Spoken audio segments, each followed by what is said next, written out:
Absolutely. First of all, we're from a fortunate country that have money, I guess. That helped us in the beginning to start our careers, and some of us had parents that had money enough to buy instruments, or if you didn't, you could borrow at the local school or whatever. Excuse me. But and then outside of that, I think people in Sweden have an entrepreneur mind, and if they set their mind to something, we do it, and we want to become the best, I guess. And if that's not it, it's the beer. Yeah, but I also think that one successful band makes more successful bands. So I mean, the success of Swedish music helps people think that if they can do it, we can also do it.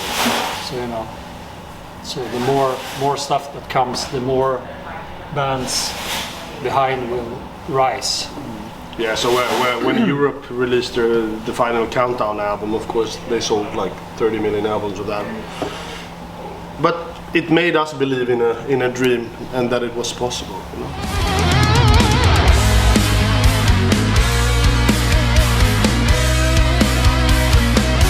Changed a lot of things. I mean, a big part is we have a new mixing engineer. It's Adam Nolly Getgood from I used to play in Periphery.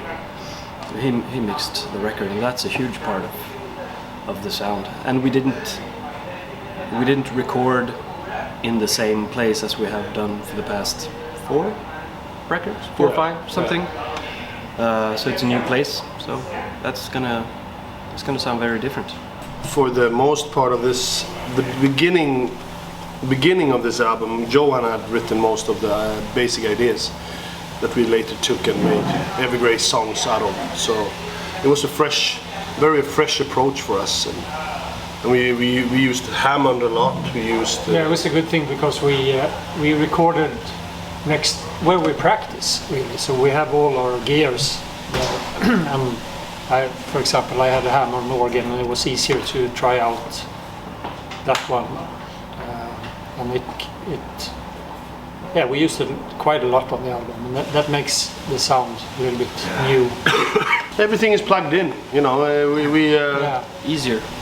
We made quite a big effort to be able to record everything there and then, and as soon as you had an idea, we could hit record, and that would be the final take. It's like we don't have to re-record it later. Except for the vocals, because the vocals I just did the ideas, and then I went home into my studio and did it there. So.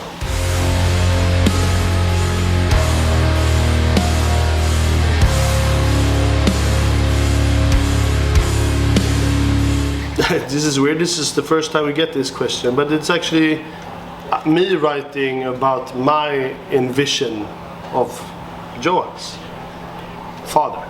Okay. So it's quite ruthless, and it's not. I didn't ask him. I did ask you. Actually. You did. I did ask you somehow. But I tried to put to words what I would feel myself if that was the case. What's your feeling?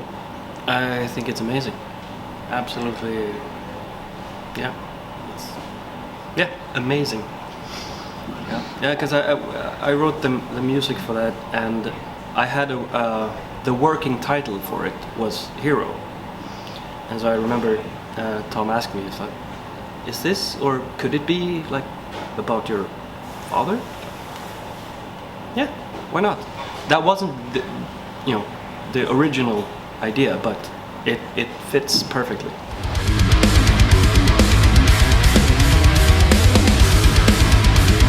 Okay. I know that we have a song called "Falling from the Sun," and of course, obviously, that song has a few references to the sun. The sun, in that aspect, in that song, represents that we lost touch of the warmth and the good thing about being a human being, and the further we distance ourselves from the sun, the colder the world gets.